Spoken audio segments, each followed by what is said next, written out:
আল্লাহ পাক রব্বুল আলামিনের দরবারে শুকরিয়া আদায় করি যে মহান রব্বি কারীম আমাদেরকে সুস্থতার নিয়ামত দান করে আল্লাহ তাআলার হুকুম জুমার নামাজ আদায় করার উদ্দেশ্যে তার ঘরের মধ্যে যথা সময় উপস্থিত হওয়ার মতো তৌফিক দান করেছেন। এই জন্য আমরা সকলেই কালিমাতুশ শুকরিয়া আদায় করি আলহামদুলিল্লাহ।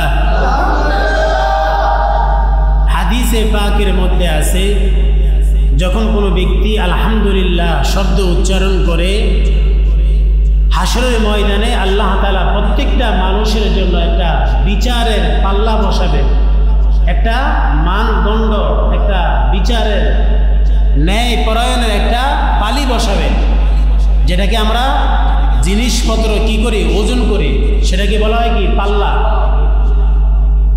হাসরের ময়দানে প্রত্যেকটা মানুষের নেক আমল ওজন করার জন্য আল্লাহ কি বসাবেন? পাল্লা বসাবেন। রাসূল করিম সাল্লাল্লাহু আলাইহি ওয়াসাল্লাম বলেন, যখন কোন উম্মত আলহামদুলিল্লাহ শব্দ উচ্চারণ করে হাসরের ময়দানের ওই মিজানের পাল্লাকে আল্লাহ তাআলা নেকি দিয়ে পরিপূর্ণ করে দেয়। মিজানের পাল্লাকে আল্লাহ তাআলা নেকি দিয়ে পরিপূর্ণ করে দেয় বান্দা যখন আলহামদুলিল্লাহ শব্দ উচ্চারণ।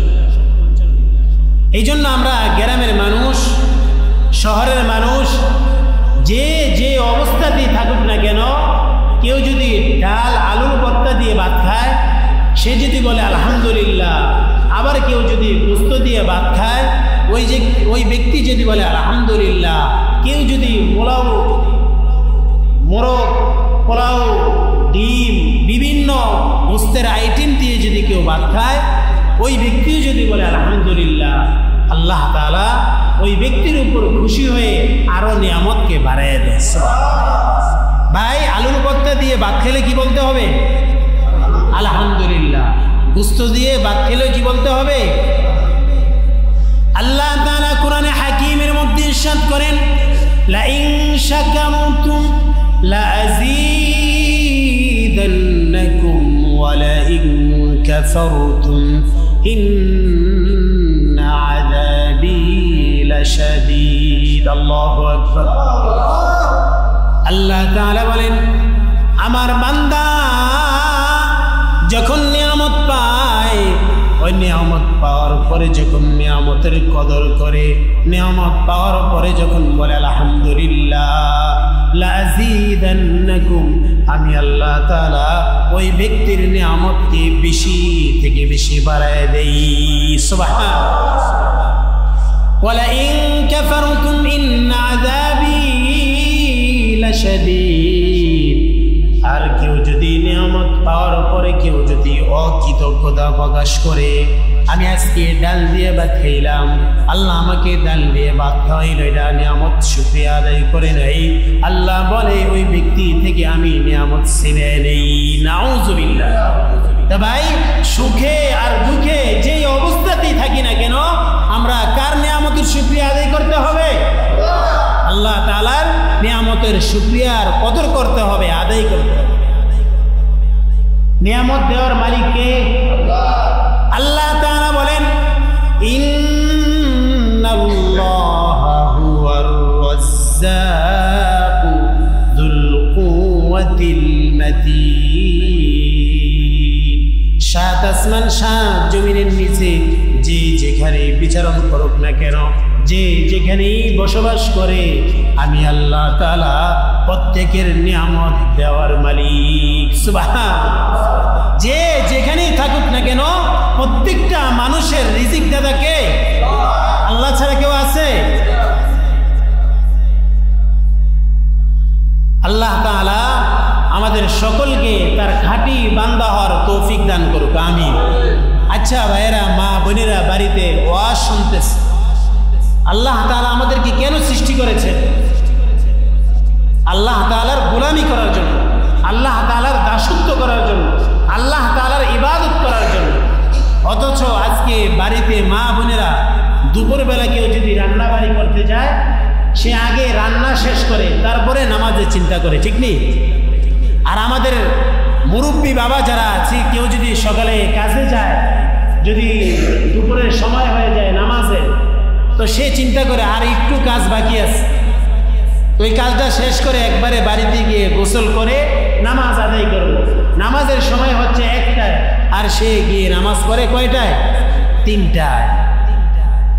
এই যে আল্লাহ তাআলার হুকুমের ক্ষেত্রে আমি নিজেকে দিল দিলাম, আল্লাহ তাআলার হুকুম আদায় করার ক্ষেত্রে নিজেকে কি দিলাম? ডিল দিলাম, ডিল। আল্লাহ তাআলার হুকুম আদায় করার ক্ষেত্রে নিজের অন্তরের মধ্যে একটা আগ্রহ স্পৃহা যে আসবে, সেটা আমার মধ্যে নেই। নামাজের সময় আছে, পর্ব নেই, কিন্তু মুরব্বী বাবা মা বোনেরা, আল্লাহ তাআলার হুকুম হচ্ছে সময় মতো নামাজ কি করা? আদায় করা। হাফিজু আলাস সালাওয়াত ওয়াস সালাতিল উসতা, আল্লাহ বলেন 5 ওয়াক্ত নামাজ সময় মতো তোমরা যথাযথভাবে আদায় করো। সুবহানাল্লাহ। আল্লাহ বলেন হাফিজু আলাস সালাওয়াতি ওয়াস সালাতিল উসতা, 5 ওয়াক্ত নামাজ সময় মতো যথাযথভাবে কি করো? আদায় করো। এই হুকুম কে দিয়েছে? আল্লাহ দিয়েছে। আর বিশেষ করে মধ্যবর্তী 2 ওয়াক্ত নামাজ, একটা হচ্ছে আসরের নামাজ।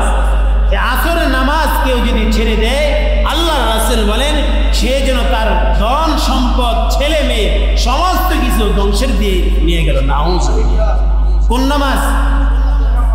আসরের নামাজ কেউ যদি কি করে? ছেড়ে দেয়, ইচ্ছাকৃতভাবে কেউ যদি আসরের নামাজ ছেড়ে দেয়, আল্লাহ রাসূল বলেন সে যেন তার পরিবার পরিজন ধন সম্পদ ধ্বংসের দিকে নিয়ে গেল। নাউযুবিল্লাহ।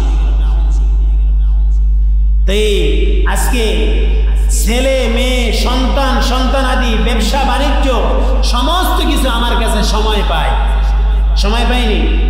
ছেলে যদি সময় চায় সময় পায়, মেয়ে যদি আমার কাছে সময় চায় সময় পায়, ব্যবসার ক্ষেত্রে ব্যবসা আমার কাছে সময় পায়, সমস্ত কিছু আমার কাছে সময় পায়, কিন্তু নামাজের ক্ষেত্রে নামাজ আমার কাছে কি পায় না? সময় পায়। তা আমরা কেমন আল্লাহর গোলাম হলাম?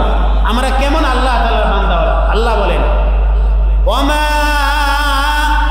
খালাকতুল জিন্না ওয়াল ইনসা ইল্লা লিয়াবুদুন। আল্লাহ বলেন আমি জিন জাতি এবং মানব জাতিকে একমাত্র সৃষ্টি করেছি আমার ইবাদত করার জন্য। সুবহানাল্লাহ। মানব জাতি, জিন জাতি আল্লাহ তাআলা একমাত্র এই জন্য সৃষ্টি করেছেন, তারা যেন আল্লাহ তাআলার গোলামি করে, আল্লাহ তাআলার যেন দাসত্ব করে, আল্লাহ তাআলার যেন ইবাদত করে, আল্লাহ ছাড়া কারো সামনে যেন মাথা নত না। আল্লাহ বলে দিলেন যে বান্দা তুমি যেই অবস্থাতেই থাকো না কেন, আমার ইবাদত নামাজ আদায় করতে হবে। যেই অবস্থাতেই থাকো, শুয়ে আছো অসুস্থ, শুয়ে শুয়ে নামাজ আদায় করতে হবে। দাঁড়ায় পড়তে পারো না, বসে নামাজ আদায় করো। বসে পড়তে পারো না, শুয়ে নামাজ আদায় করো। শুয়ে পড়তে পারো না, ইশারা দিয়ে নামাজ আদায় করো। সমুদ্রের মধ্যে তুমি লঞ্চ, জাহাজ, স্টিমার ডুবে গেছে, সমুদ্রের মধ্যে ডুবে হাবুডুবু খাচ্ছ, একটা কোনো কিছু যদি ধরার সুযোগ পেয়ে যাও, একটা লাঠি যদি পাও, ওই লাঠির মধ্যে ভর করে ইশারা দিয়ে হলো তোমার কি করতে হবে? নামাজ। নামাজের ক্ষেত্রে আল্লাহ তাআলা বিন্দু পরিমাণ ছাড় দেয়। নামাজের ক্ষেত্রে আল্লাহ বিন্দু পরিমাণ মানুষকে কি দেয় নেই? ছাড় দেয়। আজকে নামাজ আমার থেকে দূরে সরে আছে। রাতের বেলায় একটাই যদি আপনার স্ত্রী যদি অসুস্থ হয়ে যায়, আপনার স্ত্রীকে নিয়ে আপনি ঘরে বসে থাকবেন না হসপিটালে নিয়ে যাবেন?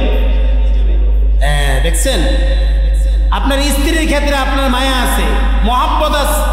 হ্যাঁ ভাই, এটা নিতে হবে, ডাক্তারের কাছে নিতে হবে, সুস্থ করতে হবে। কিন্তু যেই মালিক রাতের বেলায় ফজরের সময় তোমাকে ডাক দেয়, ওই সময় তুমি তোমার রব্বে কারিমের ডাকে তুমি সাড়া দাও। তুমি কেমন বান্দা হইলা, কেমন মানুষ হইলা?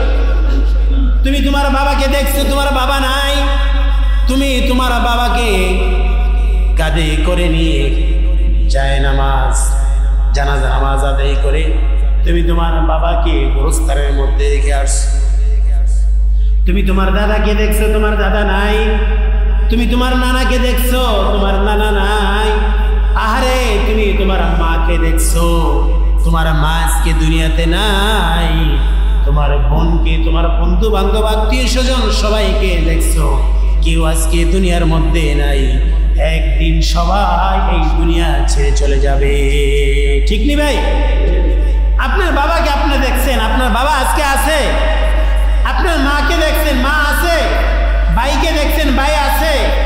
বন্ধু বান্ধব আত্মীয় স্বজন কেউ কে আজকে দুনিয়ার মধ্যে অনেককে দেখছেন, কেউ নাই। সবাইকে তিনটা কাপড় পরায়া, জনমের মতো গোসল দিয়া, আতর গোলাপ লাগায়া, তিনটা কাপড় দিয়ে চকলেটের মতো প্যাকেট করে আহারে জনমের মতো বিদায় দিয়ে মাটির নিচে রেখে আসলেন।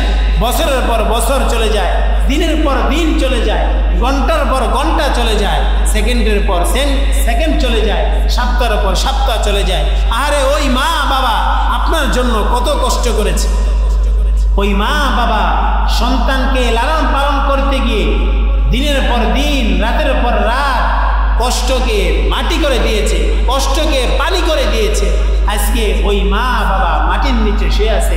মা বাবার জন্য নামাজ পড়ে একটু দোয়া করেন, সেটাও আপনার অন্তরে জাগে না, সেটাও আপনার অন্তরের মধ্যে একটু স্পৃহা, আগ্রহ, অনুগ্রহ প্রকাশ পায় না। আপনি কেমন মার সন্তান হলেন? আপনি কেমন বাবার সন্তান হলেন? আপনি কেমন রবের বান্দা হলেন? আরে এক সময় দুনিয়ার মধ্যে আমার নাম বলে কিছু উল্লেখ ছিল না। আমি যে আজকে একটা মানুষ, কিছুই আমার নাম ছিল না, আমার নাম ছিল না, আমার নামে যে মানুষ এটাও ছিল না। আল্লাহ তাআলা বলে হাল আতা আলাল ইনসান হিনুম মিনাদ দাহরি লাম ইয়াকুন শাইআন মাযকুরা। এ বান্দা, হে দুনিয়ার মানুষ, আজকে তুমি দুনিয়ার মধ্যে চলাফেরা করতেছো, দুনিয়ার মধ্যে আরামায়েশ করতেছো। এক সময় পিছনের দিকে তাকাও, তোমার নাম বলে, মানুষ বলে কোনো উল্লেখ্য বস্তু হিসাবে তুমি ছিল না, ঠিক নেই?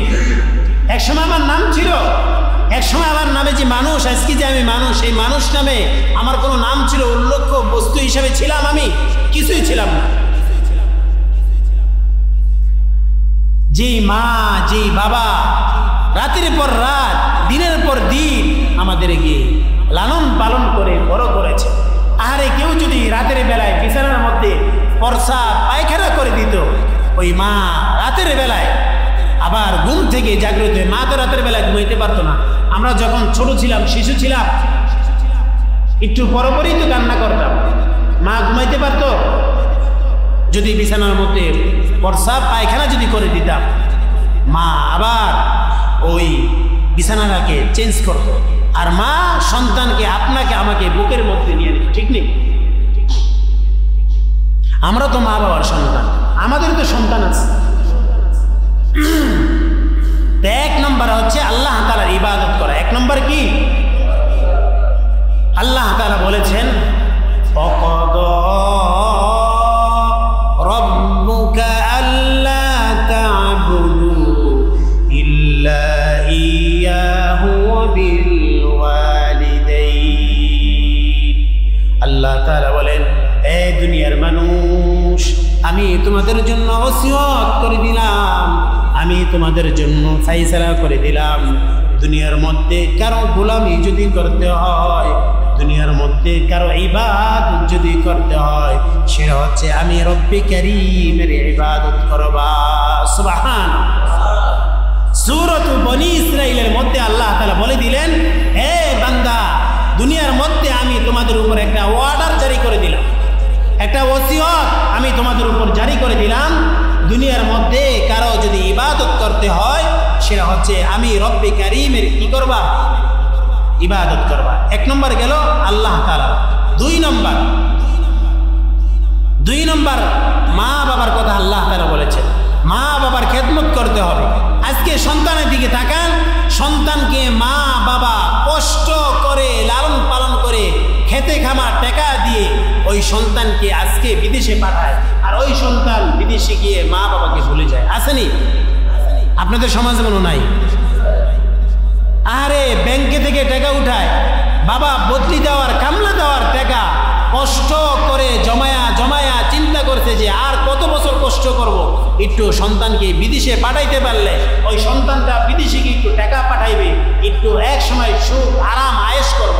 আর ওই সন্তানটা যখন টাকার অঙ্ক দেখে ফেলে, আর ওই সন্তান যখন বিবাহ শাদী করে, ওই সন্তান মা বাবাকে ভুলে গিয়ে বউয়ের পিছনে পড়ে যায়। আসেনি এই সমস্যা? অথচ আল্লাহ তাআলা বললেন ওয়াবিল ওয়ালিদাইনি ইহসানা, হে দুনিয়ার সন্তান, হে আদম সন্তান, দুনিয়ার মধ্যে আমি রব্বে কারীমের প্রথম ইবাদত করবা, 2 নম্বর হচ্ছে তুমি তোমার মা বাবার খেদমত করবা। সুবহানাল্লাহ। কার খেদমত করবা? আল্লাহর পরে রসুলের স্থান, আর রসুলের পরে কার স্থান?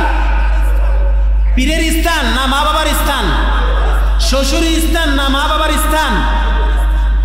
আজকে পীরের দরবারে তুমি হাদিয়া নিয়ে যাও, আর মা বাবা আজকে যে ঘরের মধ্যে থাকে টিন দিয়ে পানি পড়ে ঘরের মধ্যে, আর তুমি আজকে টাকার মালিক হয়েছ, গরম দেখাও, আজকে তুমি ভালো আরাম আয়েশের মধ্যে থাকো, মা বাবার খোঁজ খবর নাও। আজকে তুমি তোমার সন্তানকে ঈদের সময় একটা প্যানের জায়গায় 3টা প্যান্ট কিনে দাও, শার্ট কিনে দাও, গেঞ্জি কিনে দাও। আজকে তোমার মা বাবা বুড়ি হয়ে গেছে দেখে আজকে তুমি তোমার মা বাবাকে একটা ঈদের দিন জুতা কিনে দিতে পারো না, লুঙ্গি কিনে দিতে পারো না, পাঞ্জাবি কিনে দিতে পারো না, মাকে একটা শাড়ি কিনে দিতে পারো না। অথচ বোর একটা শাড়ি দরকার, তুমি 3টা শাড়ি কিনে দাও, একটা 3 পিস দরকার, তুমি 3টা 3 পিস কিনে দাও।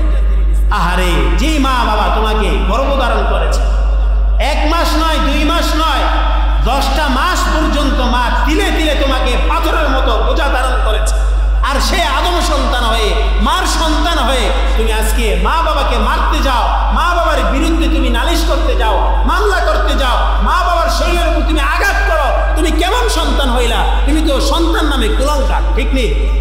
আওয়াজ দিয়ে বলেন ঠিক নেই? আপনারা তো সবাই মা বাবার সন্তানের মা বাবা, ঠিক নেই? নাকি আপনার সন্তানের বাহিরে? আপনারা কি মা বাবার সন্তানের বাহিরে? সবাই তো মুরব্বী, সবাই মুরব্বী। এখন যেই মা বাবা সন্তানেরা খেদমত করে তার কাছে ভালো লাগবে, আর যেই সন্তানেরা মা বাবার খেদমত করে না তার কাছে কি লাগবে? খারাপ। সে তো মনে করবে হুজুর আমাকে বলতেছে, আমি কি ওর চিনি? আমি তো আজকে নতুন, ঠিক নেই? ভাই, মা বাবা ছাড়া কোনো বিকল্প রাস্তা নাই। জান্নাতে যদি যেতে চান মা বাবার পায়ে ধরতে হবে, মা বাবাকে বেছে নিতে হবে। রাসূল বলেন হুমা জান্নাতুকা ওয়া নারুকা, মা বাবাই তোমার জান্নাত, মা বাবাই তোমার জাহান্নাম। পীর তোমার জান্নাত না, শ্বশুর শাশুড়ি তোমার জান্নাত না, মা বাবাই তোমার জান্নাত, মা বাবাই তোমার জন্য জাহান্নাম। মা বাবার খেদমত যদি তুমি করো জান্নাতে যেতে পারবা, মা বাবার খেদমত যদি তুমি না করো তোমার জন্য জাহান্নাম চিরস্থায়ী। বলেন না? قال رسول الله صلى الله عليه وسلم, রাসূলুল্লাহ সাল্লাল্লাহু আলাইহি ওয়াসাল্লাম বলেন আল জান্নাতু তাহতা আকদামিল উম্মাহাত, হে বনি আদম, তোমার মা বাবার পায়ের নিচে আল্লাহ জান্নাত রেখে দিয়েছেন। সুবহানাল্লাহ। কি বলছি বলেন দেখি? আল্লাহর রাসূল বলেছেন হে বনি আদম, হে সন্তানেরা, মা বাবার পায়ের নিচে তোমার জান্নাত। বলেন না সুবহানাল্লাহ। আচ্ছা, মা বাবার পায়ের নিচে খোদাইলে জান্নাত পাওয়া যাবে? মানে কি? মা বাবার খেদমত করতে হবে। মানে কি? মা বাবার খেদমত ছাড়া বিকল্প কোনো রাস্তা নাই। জান্নাতে যদি যেতে চাও মা বাবার হাত ধরতে হবে, মার কাপড় দিয়ে দিতে হবে, বাবার লুঙ্গি দিয়ে দিতে হবে। আমি একজন মা বাবার খেদমত, আমি মা বাবার লুঙ্গি দিয়ে দিছি, মার জামা কাপড় দিয়ে দিছি, এগুলো দিয়ে দিই। বলেন না আলহামদুলিল্লাহ। আমি আপনাদের কি একজন ইমাম? আপনারা তো বলেন নেতা, কিন্তু নেতা সব জায়গায় চলে? হুজুরের খেজি দিতে বিন্দু পরিমাণ কি হয় না, অনুশোচনা হয় না। আর আমরা সব জায়গায় বলি ইমাম কি নেতা, কিন্তু হুজুরে মসজিদ থেকে বের করে দেওয়ার সময় নেতার কথা আর কি মনে থাকে? মনে করেন হুজুরে নামাজ পড়ে নাই, করতো কই গেছে হুজুরে? হুজুর ঠিক মতো নামাজ পড়ে না। কিন্তু ভাই ইমামের জায়গায় সম্মান দিতে হবে। ইমাম হচ্ছে একজন রাসূলের ওয়ারিস। ইন্নাল উলামা ওয়ারাসাতুল আমবিয়া, উলামায়ে কেরাম হচ্ছে নবীদের ওয়ারিস। হাসরের ময়দানে 3 শ্রেণী মানুষ সুপারিশ করবে। কয় শ্রেণী? আওয়াজ দিয়ে বলেন মুরব্বী বাবারা, হাসরের ময়দানে কয় শ্রেণী মানুষ সুপারিশ করবে? 1 নম্বর হচ্ছে নবীগণ। 1 নম্বর কি? নবীগণ। 2 নম্বরে উলামায়ে কেরাম হাসরের ময়দানে আল্লাহর কাছে সুপারিশ করবে। বলেন না সুবহানাল্লাহ। নবীদের পরের কাতারে আল্লাহ তাআলা উলামায়ে কেরামের স্থান দিয়েছে। তাহলে ও একজন আলেম, ওলামাকে কি সম্মান করতে হবে বলেন? আগে রাস্তাঘাটে একজন আলেম বা একজন মুরব্বী বাবা যদি হাইটে যেত, মা বোনেরা সাথে সাথে দেখলে মাথার মধ্যে কাপড় দিত, আজান দিলে কাপড় দিত, আজান দিতে নামাজ পড়ে তারপরে বাইরে বের হলো। কিন্তু আজকে সমাজের মধ্যে এগুলো আছে? যে যেভাবে ইচ্ছা সেভাবে চলাফেরা। আগে মুরব্বীদেরকে দেখলে ছেলেরা ওই রাস্তা দিয়ে যাইত না, অন্য রাস্তা দিয়ে যাইত। আজকে এই যুব সমাজ মুরব্বীদেরকে দেখলে আরো বেশি করে সিগারেট খায়। ঠিক নেই? আজকে সম্মান কোথায় চলে গেছে? আজকে সমাজ কোথায় চলে গেছে? সমাজ ধ্বংসের পথে। মুরব্বী বাবা, যুবক ভাইরা, তোমরা মুরব্বীদেরকে সম্মান করো, তোমরা মুরব্বীদেরকে সালাম দাও। যে আগে সালাম দিবে তার অন্তর থেকে আল্লাহ অহংকার দূর করে দিবে। বলেন সুবহানাল্লাহ। ইমাম সাহেব আগে দিব না মুরব্বী আগে দিব? কারো কথা বলছে আগে? আগে বলছে যে আগে সালাম দিবে, ইমাম হোক আর মুসল্লি হোক আর যুবক হোক, যেই হোক না কেন, যে আগে সালাম দিবে তার অন্তর থেকে আল্লাহ অহংকার দূর করে দিবে। আর আমরা সালামার অপেক্ষায় বসে থাকি। কেউ ঠিক নেই, আমি নেতা, আমি প্রেসিডেন্ট, আমি চেয়ারম্যান, আমি মেম্বার, আমি এমপি মন্ত্রী, আমাকে সবাই সালাম দিব। আমি ইমাম সাহেব, আমাকে সবাই কি দিব? সালাম দিব। এরকম নাকি? যে আগে সালাম দিবে তার অন্তর থেকে আল্লাহ অহংকার কি করে দিবেন? আমার কথা কি আপনারা বুঝতেছেন? তাহলে কার কথা বলছিলাম? মা বাবার কথা। কার কথা? মা বাবাই তোমার জান্নাত, মা বাবাই তোমার কি? জাহান্নাম। আরেকটা হাদিসের কথা বলছিলাম যে মা বাবার পায়ের নিচেই তোমার জান্নাত। তার মানে কি? মা বাবার খেদমত করতে হবে। আজকে ঘরের মধ্যে যদি কেউ 1 কেজি আপেল আনে, মা বাবা যেন না দেখে ওই 1 কেজি আপেল বউর কাছে নিয়ে পলাইয়া দিয়ে দেয়, চুপি নিয়ে দিয়ে দেয়, মা বাবা যেন না দেখে। মাকে দেখলেই তো দিতে হবে। আরে আজকে তুমি মা বাবাকে দেখলে আপেলের ফলটা, মালটার ফলটা বুঝায় রাখো তোমার সন্তানের জন্য। তোমার সন্তানের জন্য তোমার এত মায়া লাগে। আরে সন্তানের জন্য খায়া না খায়া কত টাকা কামাও, আজকে তোমার বাবার দিকে তুমি তাকাও। তোমার বাবাও এক সময় তোমার জন্য এত কষ্ট করেছে। আরে আজকে সন্তানেরা মা বাবাকে ভুলে যায়, মা বাবাকে দেখতে পারে না, মা বাবাকে উঁচু গলায় কথা বলে, মা বাবাকে ধমক দেয়, মা বাবার কথা শুনতে পারে না। وَقَضَى رَبُّكَ أَلَّا تَعْبُدُوا إِلَّا إِيَّاهُ وَبِالْوَالِدَيْنِ إِحْسَانًا। আল্লাহ তাআলা বলেন, হে বনি আদম, তোমরা সর্বপ্রথম আমি রব্বি কারীমের ইবাদত করবা। 2 নম্বর হচ্ছে তোমরা তোমার মা বাবা পিতা মাতার খেদমত করবা। সুবহানাল্লাহ। তারপরে আল্লাহ তাআলা বলেন, ইম্মা ইয়াবলুগান্না ইনদাকাল কিবারা আহাদুহুমা আও কিলাহুমা ফালা তাকুল লাহুমা উফফিন ওয়ালা তানহারহুমা ওয়া কুল লাহুমা কওলান কারীমা। আল্লাহু আকবার। আল্লাহ তাআলা বলেন, হে বনি আদম, তোমার মা বাবা যখন বার্ধক্যের মধ্যে পৌঁছে যাবে, তোমার মা বাবা যখন বুড়া বুড়ি হয়ে যাবে, তখন তুমি তোমার মা বাবার খেদমত করবা। অথবা 2 জনের একজনকে যদি পাও, বাবা আছে মা নাই, মা আছে বাবা নাই, 2 জন থেকে যে কোনো একজনকে পেয়ে যাইবা। তখন তুমি তোমার মা বাবার খেদমত করবা। সুবহানাল্লাহ। প্রথম হচ্ছে মা বাবা দুইজনকে যদি পাও মা বাবার খেদমত করবা, আর মা আছে বাবা নাই বাবার খেদমত করো, বাবা নাই মা আছে মার খেদমত করো। ফালা তাকুল লাহুমা উফিউ ওয়ালা তানহারহুমা, মা বাবার সাথে যখন কথা বলবা, সন্তানের সাথে যখন কথা বলো আব্বু আব্বু বলে কথা বলো, মেয়ের সাথে যখন কথা বলো মা মা বলে কথা বলো। মা এদিকে আসো, আজকে তোমার সন্তানের দরদ তোমার অন্তরের মধ্যে বেশি। আল্লাহ বলে দিলেন, হে বনি আদম, তুমি যখন তোমার মা বাবার সাথে কথা বলবা বিনয়ের সাথে নম্রতার সাথে তুমি কথা বলবা। সুবহানাল্লাহ। মা বাবার সাথে যখন কথা বলবা বিনয়ের সাথে নম্রতার সাথে কি বলতে হবে? আজকে মা বাবার সাথে আমি আপনি যখন কথা বলি ধমকের সুরে কথা বলি, ধমক দিয়া মাকে কথা বলি। অথচ আল্লাহ বললেন যে বনি আদম, তুমি যখন তোমার মা বাবার সাথে কথা বলবা বিনয়ের সাথে নিচু সুরে আদবের সাথে কথা বলবা, আর এমন কোনো কথা বলবা না ফালা তাকুল লাহুমা, এমন কোনো কথা বলবা না যেই কথা বলার কারণে তোমার মা শব্দ বলে, এমন কোনো কথা বলবা না যেই কথার কারণে তোমার মা কি বলে?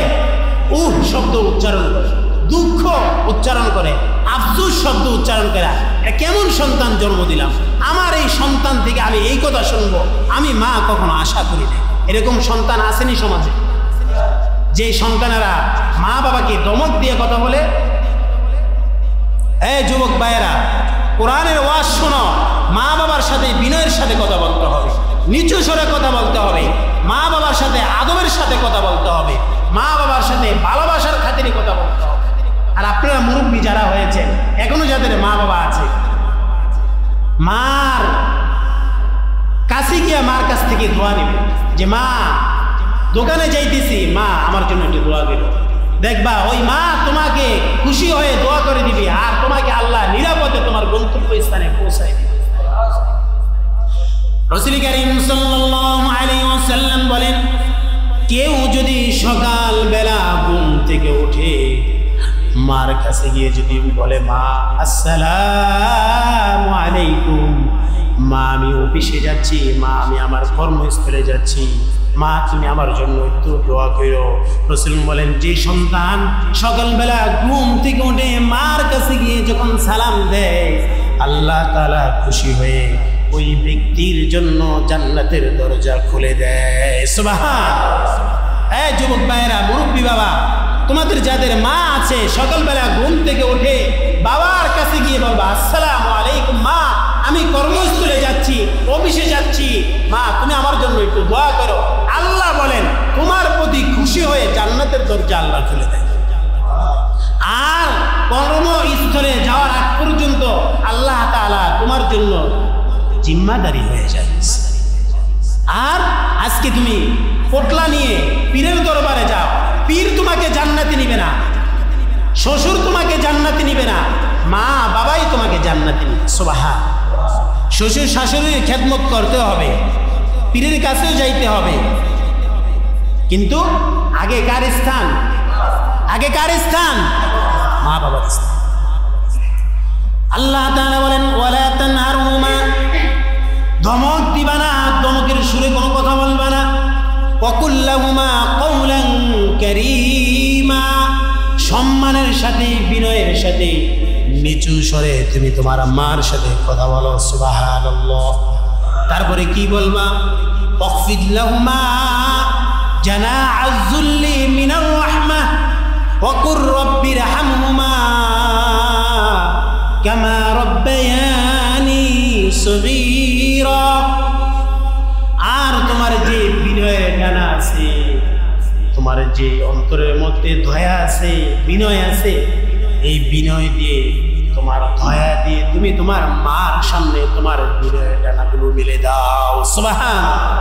যে মা তুমি ছোট থাকতে আমার জন্য কত কষ্ট না করেছো, আজকে তুমি বুড়া হয়ে গেছো মা, এই দুই হাত, আমার এই অন্তর, আমার পুরো শরীর তোমার জন্য একদম অনুগত করে দিলাম, একদম আমার পুরো শরীরকে তোমার জন্য আমার দয়া দিয়ে বিছিয়ে দিলাম। সুবহান।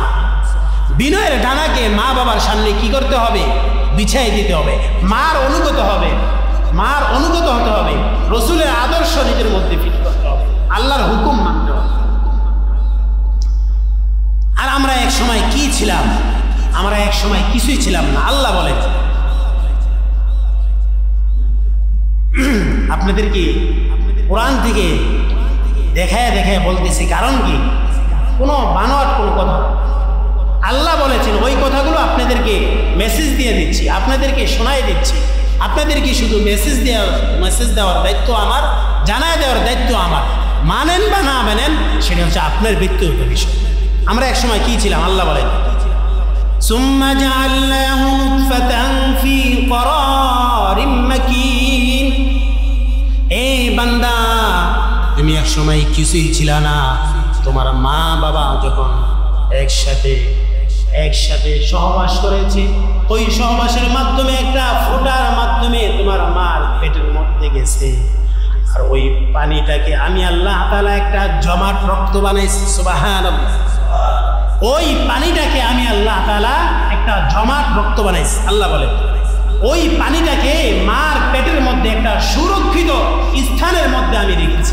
আর ওই সুরক্ষিত স্থান তোমার মা বাবা কেউ দেয় নাই, কোনো দুনিয়ার মানুষ এমপি মন্ত্রী দেয় নাই।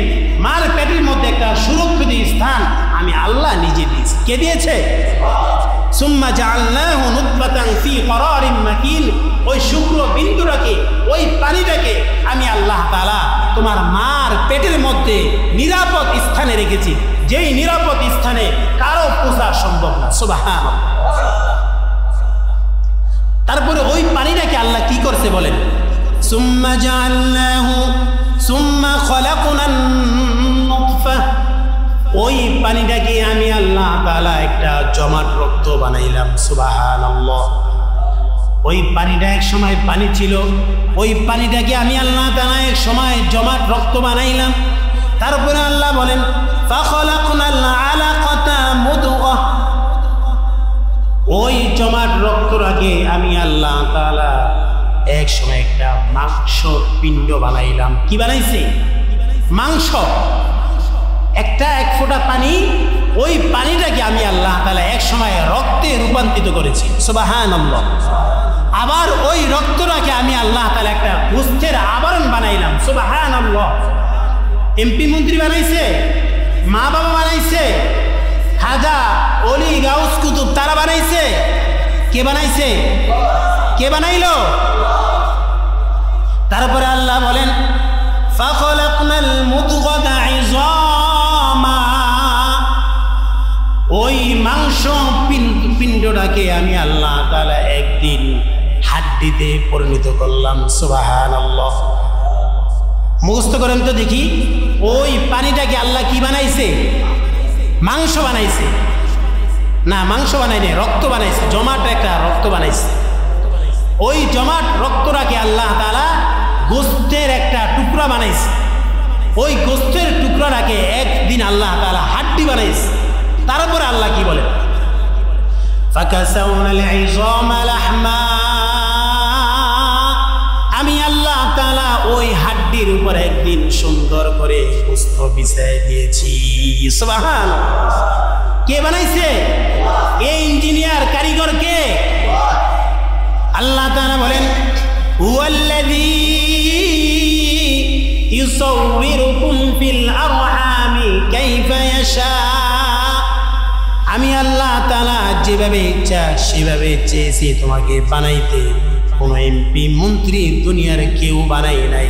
আমি আল্লাহ তাআলা যেভাবে চেয়েছি সেভাবেই তোমাকে বানাইছি। সুবহানাল্লাহ। সময় তো শেষ। দেড়টা নামাজ না? সময় তো শেষ, আরো অনেক বাকি আছে। তাহলে আল্লাহ বলেন, ফাতাবারাকাল্লাহু আহসানুল খালিকিন। ওই উত্তম সৃষ্টিকর্তা তিনি কত বরকতময়, সুবহানাল্লাহ। আল্লাহ বললেন ফাতাবারাকাল্লাহু আহসানুল খালিকিন, উত্তম সৃষ্টিকর্তা তিনি কতই না বরকতময়, সুবহানাল্লাহ। এগুলো কি আমি বানায় বললাম না, কোরআন থেকে? তাহলে কোরআনের কথা কি আমরা মানব না অবাধ্য হব? তাহলে আমরা সবাই মা বাবার খেদমত করতে রাজি আছি তো ইনশাল্লাহ? এবার আমরা হাদিসের দিকে যাই। কোন দিকে? হাদিস।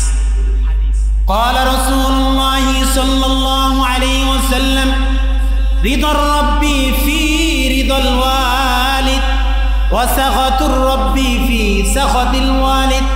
আল্লাহর রাসূল বলেন, যে ব্যক্তির উপর তার মা বাবা খুশি হয়ে যায় ওই ব্যক্তির উপর আমার আল্লাহ খুশি হয়ে যায়, সুবহানাল্লাহ। এই কিছু বুঝছেন আপনারা? যে ব্যক্তির উপর তার মা বাবা কি হয়ে যায় ওই ব্যক্তির উপর আল্লাহ নিজে খুশি হয়ে যায়, সুবহানাল্লাহ। ওয়াসাখাতুর রাব্বি ফি সাখাতিল ওয়ালিদ, আর যে ব্যক্তির উপর আমার মা বাবা নারাজ হয়ে যায়, অসন্তুষ্ট হয়ে যায়, ওই ব্যক্তির প্রতি আমার আল্লাহ অসন্তুষ্ট হয়ে যায়। বলেন নাউযুবিল্লাহ। তাহলে আল্লাহকে যদি খুশি করতে চান সর্বপ্রথম কাকে খুশি করতে হবে? এই আওয়াজ দিয়ে বলেন, আল্লাহকে যদি খুশি করতে চান সর্বপ্রথম কাকে খুশি করতে হবে? আপনাকে কি কষ্ট হইতেছে? এটা কিন্তু মনে হইতেছে ওয়াজটা কোনো কঠিন হয়ে যেতেছে নাকি সহজ করে করবো? মা বাবার খেদমত করার দরকার নেই, সহজ ওয়াজ, ঠিক না? আওয়াজ দিন। যে ব্যক্তির প্রতি আল্লাহ খুশি হয়, যে ব্যক্তি তার মা বাবার খেদমত করে ওই ব্যক্তির প্রতি কে খুশি হয়ে যায়? আর যে ব্যক্তির প্রতি তার মা বাবা অসন্তুষ্ট হয়ে যায় ওই ব্যক্তির প্রতি কে অসন্তুষ্ট হয়ে যায়? তাহলে আমরা কি মা বাবাকে খুশি করতে রাজি আছি ইনশাল্লাহ? এক। দুই নম্বর শোনেন, মার কত দাম? মা এবং বাবার মধ্যে কে বেশি দামি? দেখেন, মা এবং বাবার মধ্যে কে বেশি দামি? হাদিসটা শোনেন। قال رسول الله صلى الله عليه وسلم من أحق بحسن صحابتي। আল্লাহর রাসূলের একজন সাহাবী এসে বলে, ওগো আল্লাহর পয়গম্বর, আমার মা আছে আমার বাবা আছে, কে এই মা বাবার কাছে আমার কাছে বেশি হকদার? এই দুজনের মধ্যে কে বেশি আমার কাছে হকদার? আল্লাহর রাসূল বলেন, সুম্মা উম্মুকা, তোমার মা তোমার কাছে বেশি হকদার, সুবহানাল্লাহ। তোমার মা এবং তোমার বাবা যেহেতু জীবিত আছে, তুমি যেহেতু আমার কাছে জানতে চাইছো, তোমার বাবা থেকে তোমার মা বেশি তোমার কাছে কি হকদার। আপনারা কষ্ট পাইতেছে? বাবার কথা কইতেছি না, মার কথা কইতেছি। ওই সাহাবী আবার জিজ্ঞাসা করলো, আল্লাহর পয়গম্বর, তারপরে কে? আল্লাহর রাসূল বলেন, সুম্মা উম্মুকা, তোমার মা তোমার কাছে বেশি সম্মানিত। ওই সাহাবী তিনবারের সময় জিজ্ঞাসা করে, ওগো আল্লাহর পয়গম্বর, সুম্মা আইয়ুন, তারপরে কে আমার কাছে বেশি হকদার? আল্লাহর রাসূল বলেন, সুম্মা উম্মুকা, তোমার মা তোমার কাছে বেশি শ্রেষ্ঠ, সুবহানাল্লাহ। চারবারের সময় জিজ্ঞাসা করে, ওগো আল্লাহর পয়গম্বর, কে আমার কাছে বেশি হকদার? আল্লাহর রাসূল বলেন, সুম্মা আবুকা, তোমার মা তোমার বাবা তোমার কাছে শ্রেষ্ঠ, সুবহানাল্লাহ।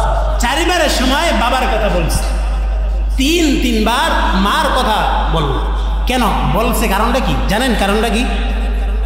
কোরআনের দিকে যাই, কোরআন থেকে বলি। তিনবার মার কথা আল্লাহ কেন বললেন?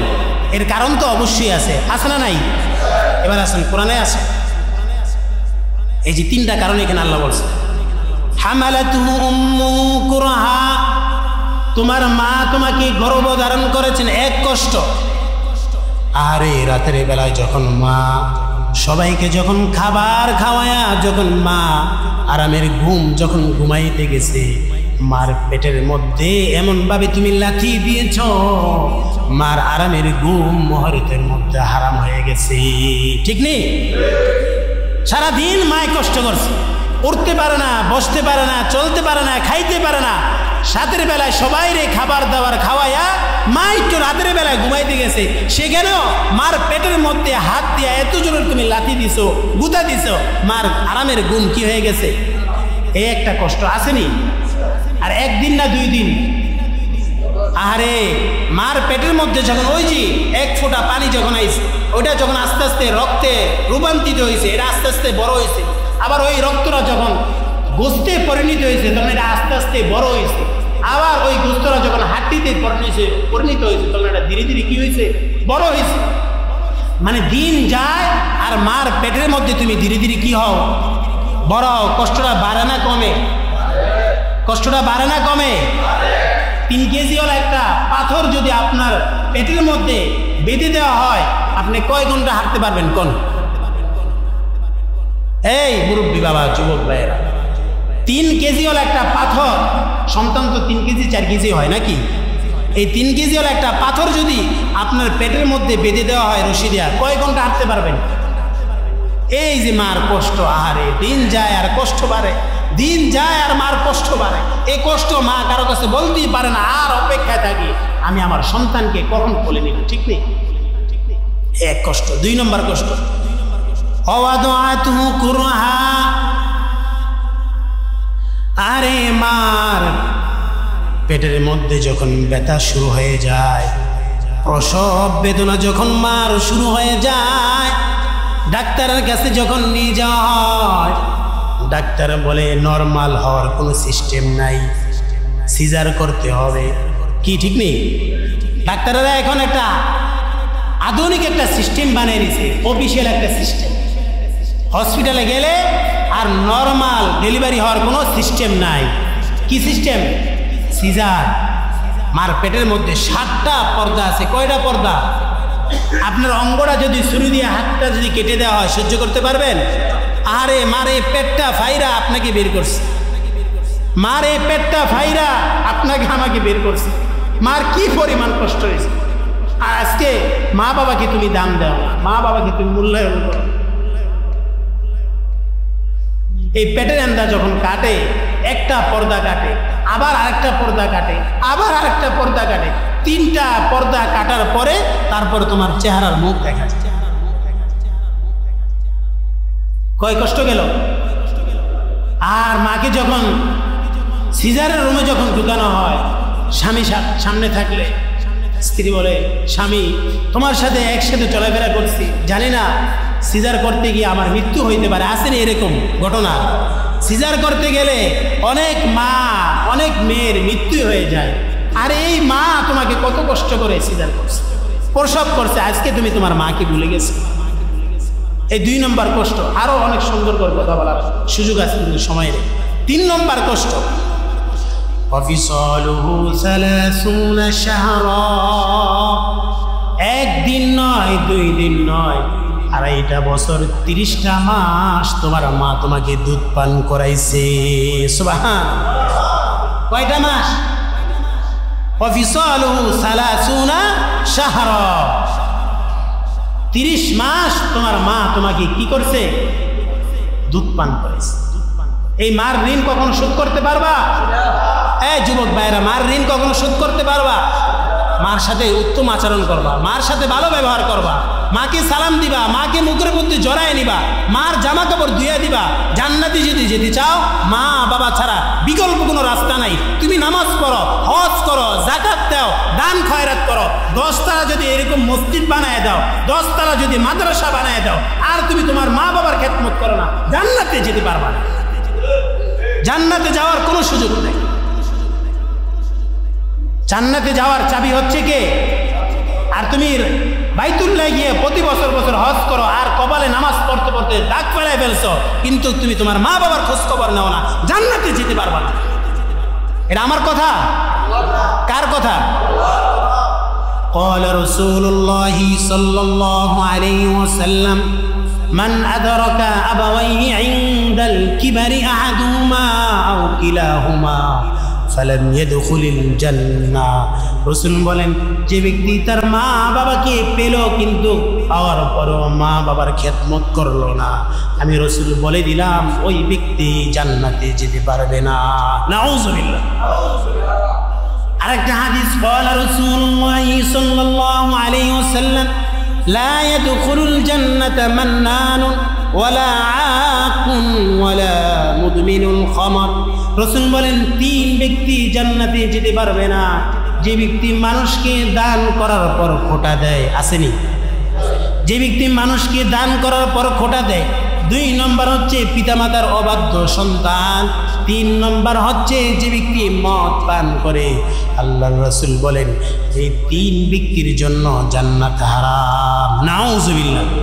মানুষকে দান করে খোটা দেওয়া যাবে না। ইমাম সাহেবকে আপনি একটা পাঞ্জাবি দিয়েছেন, একটা লুঙ্গি দিয়েছেন, হ্যাঁ আমি ইমাম সাহেব একটা লুঙ্গি দিয়েছি, কোয়া যাইব? একটা গরিব মানুষকে আপনি একটা কাপড় দিয়েছেন জাকাতে, কোয়া যাইব? খোটা দেওয়া যাইব? আসেনি? নাই।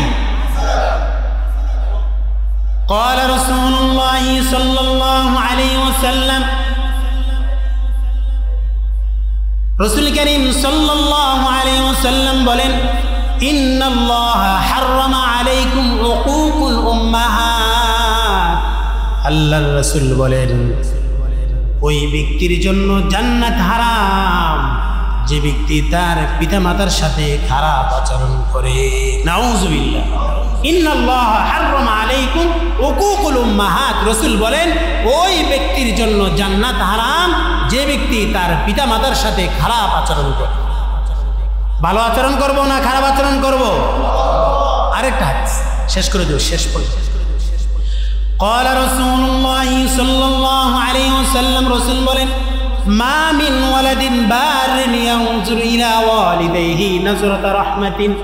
রাসূল বলেন কেউ যদি ঘুম থেকে উঠে তার মার দিকে তাকায়, কেউ যদি একবার তাকায় আবার এদিকে ফিরে, আবার কেউ যদি মার দিকে তাকায় আবার এদিকে ফিরে, আবার কেউ যদি মার দিকে তাকায় এরকম মার দিকে তাকায় আর দৃষ্টি অবনত করে নেয়, ফিরে নেয়, রাসূল বলেন প্রত্যেকটা নজরে নজরে আল্লাহ তাআলা একটা করে কবুল হজের সওয়াব দান করবেন। আরে মা বাবা তো ঘরের, জান্নাতের চাবি তো ঘরের মধ্যে, হজের সওয়াব তো ঘরের মধ্যে। রাসূল বলেন তুমি তোমার মার দিকে একবার তাকাইছো, একটা কবুল হজের সওয়াব, আবার তাকাইছো আবার কবুল হজের সওয়াব, আবার তাকাইছো আবার কবুল হজের সওয়াব। সুবহানাল্লাহ। আর এখনকার সন্তানেরা মা বাবার কথাও শুনতে পারে না, মা বাবার কথা শুনতে পারে না, মা বাবার দিকে তাকাইতে পারে। আজকে মা বাবা যদি বিছানার মধ্যে প্রস্রাব পায়খানা করে দেয়, ভাল লাগে না, গন্ধ, এত সমস্যা, মারে আর করে পাঠিয়ে দাও। আসেনি? আরে তুইও তো একসময় এরকম বিছানার মধ্যে প্রস্রাব করছিস নি? তুমি আর আমি এক সময় কি এই বিছানার মধ্যে প্রস্রাব করছি, রাতের 1টা বাজে, 2টা বাজে, 3টা বাজে, আর মা ওই 3টা বাজে সাথে সাথে ওই বিছানা চেঞ্জ করছে আর তোমাকে বুকের মধ্যে জড়ায় দিচ্ছে। এর নাম হচ্ছে কি? আল্লাহু আকবার। আর প্রতি জুমায় মা বাবার কবরস্থানে যাবে, প্রতি জুমায় মা বাবার কবরস্থানে গিয়ে যদি জিয়ারত করেন আপনার গুনাহ মাফ করে দিব, মা বাবার কবরের আযাব আল্লাহ মাফ করে দিব, আর আপনাকে আল্লাহ তাআলা নেককারদের অন্তর্ভুক্ত করে দেন। পারবো তো ইনশাআল্লাহ? আপনাকে কষ্ট হয়েছে ওয়াজ করে? আমার রাখছেন কি হাসি খুশির জন্য না ওয়াজ করার জন্য? তাহলে অনেক সময় সুদের কথা কমু, কারো পক্ষে যাইব কারো বিপক্ষে যাইব, অনেক সময় ঘুষের কথা কমু, কারো পক্ষে যাব কারো বিপক্ষে যাইব, হারাম হালালের কথা বলবো, কারো পক্ষে কারো বিপক্ষে যাইব, নাকি হুজুরের বিরুদ্ধে করবেন? আল্লাহ তাআলা আমাদের সকলকে আমল করার তৌফিক দান করুক।